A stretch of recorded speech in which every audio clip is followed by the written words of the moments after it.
नमस्कार दोस्तों, मेरा नाम है मुकेश और आज मैं आपको बताने वाला हूं भारत के इतिहास में दर्ज एक ऐसे वीरता भरे युद्ध के बारे में जिसने न सिर्फ राजस्थान की बल्कि पूरे भारतवर्ष की वीरगाथा को अमर कर दिया। हल्दी घाटी का युद्ध। एक भूमिका परिचय। भारत के इतिहास में कई युद्ध ऐसे हुए हैं जो सिर्फ भूमि और सत्ता के लिए नहीं बल्कि आत्मसम्मान, स्वतंत्रता और शौर्य के लिए लड़े गए। ऐसा ही एक अद्वितीय युद्ध था हल्दी घाटी का युद्ध, जो 18 जून 1576 को लड़ा गया था। यह युद्ध न केवल मेवाड़ की भूमि के लिए था, बल्कि यह एक वीर योद्धा महाराणा प्रताप और एक शक्तिशाली सम्राट अकबर के बीच हुआ ऐसा संघर्ष था जो आज भी भारतीय जनमानस के हृदय में गूंजता है। यह युद्ध राजस्थान की अरावली की पर्वतमालाओं में स्थित हल्दी घाटी नामक स्थान पर लड़ा गया था। मिट्टी का पीला रंग हल्दी जैसा प्रतीत होने के कारण इसे हल्दी घाटी कहा गया। यह लड़ाई दो विचारधाराओं के बीच थी, एक ओर अकबर का विशाल साम्राज्य जो सबको अधीन करना चाहता था और दूसरी ओर महाराणा प्रताप का आत्मसम्मान जो स्वतंत्रता की बलिवेदी पर हर सुख और सुविधाओं को त्यागने को तैयार था। दो युद्ध के पीछे की ऐतिहासिक पृष्ठभूमि। मुगल साम्राज्य का विस्तार। 16वीं सदी में भारत पर मुगलों का शासन धीरे धीरे विस्तार पा रहा था। सम्राट बाबर और हुमायूं के बाद अकबर ने राजगद्दी संभाली और अपनी रणनीतिक नीति के तहत उसने कई राजपूत राजाओं को अपने अधीन किया। अकबर को यह समझ आ गया था कि जब तक वह राजपूतों को अपने पक्ष में नहीं लाएगा तब तक वह संपूर्ण भारत पर स्थायी रूप से शासन नहीं कर पाएगा।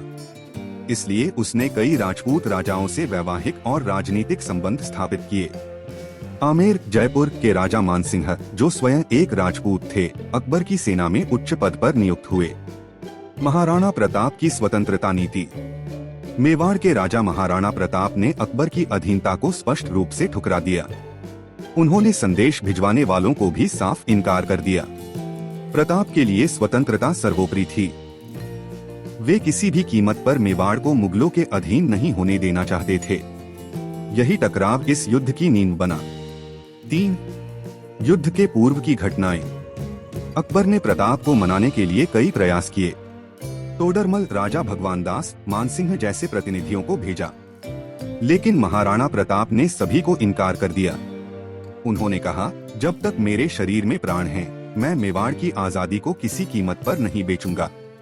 अंततः अकबर को यह समझ आ गया कि प्रताप को बलपूर्वक ही झुकाया जा सकता है, इसलिए एक विशाल सेना तैयार की गई।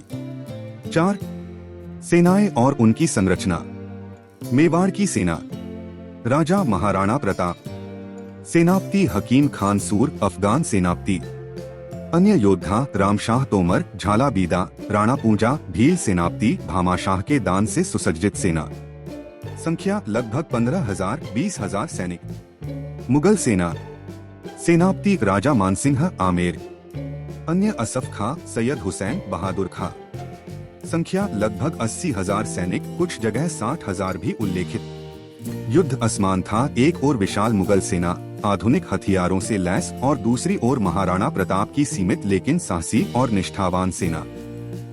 5 युद्ध का वर्णन। 18 जून 1576। युद्ध स्थल। हल्दी घाटी एक संकरा पहाड़ी दर्रा था जो गोगुंदा और कुंभलगढ़ को जोड़ता था। यह रणभूमि महाराणा प्रताप के लिए उपयुक्त थी क्योंकि वह गुरिल्ला युद्ध में माहिर थे। युद्ध की शुरुआत। युद्ध प्रातःकाल शुरू हुआ। महाराणा प्रताप स्वयं घोड़े चेतक पर सवार होकर युद्ध के मैदान में उतरे। उन्होंने अपने दुश्मनों पर बिजली की गति से हमला किया। चेतक ने असाधारण पराक्रम दिखाया।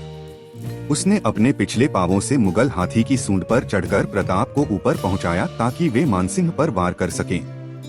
युद्ध की गति। युद्ध अत्यंत भीषण हुआ। तलवारें, भाले, तीर, हर दिशा से हमला हो रहा था।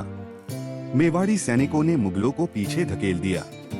झाला बीदा ने राजा का मुकुट पहनकर शहादत दी ताकि शत्रु महाराणा प्रताप को न पहचान सके।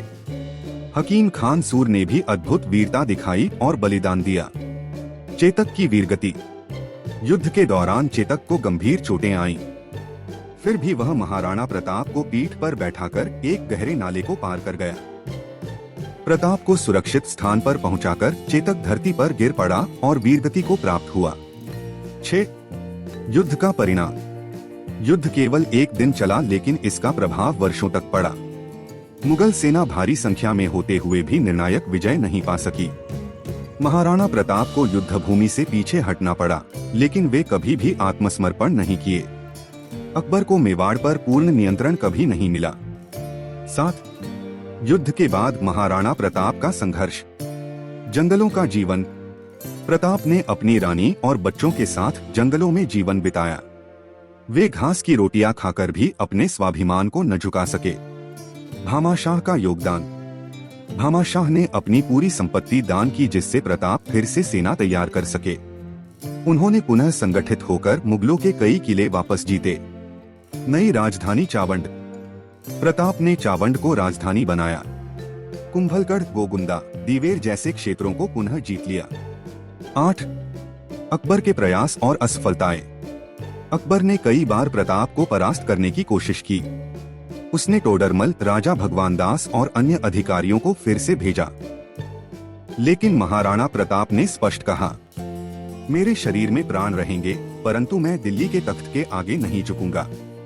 9 महाराणा प्रताप का स्वर्गवास। महाराणा प्रताप का देहांत 19 जनवरी 1597 को हुआ। अंतिम समय में भी उनके मन में यही वेदना थी कि वे चित्तौड़ को स्वतंत्र नहीं करा पाए। 10 हल्दी घाटी युद्ध का ऐतिहासिक महत्व। 1 यह युद्ध वीरता, बलिदान और आत्मसम्मान की गाथा है। 2 यह दिखाता है कि संख्या बल और संसाधनों के बिना भी दृढ़ संकल्प से बड़ी सत्ता को चुनौती दी जा सकती है। 3 महाराणा प्रताप आज भी स्वतंत्रता संग्राम सेनानियों के प्रेरणा स्रोत हैं। निष्कर्ष। हल्दी घाटी का युद्ध कोई साधारण युद्ध नहीं था। यह एक आत्मा की स्वतंत्रता और मानव आत्मसम्मान की लड़ाई थी। महाराणा प्रताप जैसे योद्धा इतिहास में बहुत कम होते हैं। उनका जीवन इस बात का उदाहरण है कि सच्चे शासक केवल राज्य नहीं, बल्कि आत्मसम्मान और मूल्यों की रक्षा करते हैं। रणभूमि में गरज रहा था मेवाड़ का शेर महाराणा प्रताप। उनके हाथ में था विशाल भाला और चेतक की रफ्तार से कांप रही थी। राजपूताना की धरती पर जन्मा एक ऐसा शेर जिसने मुगल बादशाह अकबर की सल्तनत को चुनौती दी। नाम था महाराणा प्रताप। हल्दी घाटी के युद्ध में सिर्फ 20,000 सैनिकों के साथ उन्होंने अकबर की विशाल सेना का सामना किया। घोड़ा चेतक और हौसला आसमान से भी ऊंचा। जंगलों में रहकर भी उन्होंने कभी हार नहीं मानी। महाराणा प्रताप सिर्फ राजा नहीं, स्वाभिमान की प्रतीक थे और उनकी कहानी आज भी हर दिल में जिंदा है। जय मेवाड़, जय महाराणा।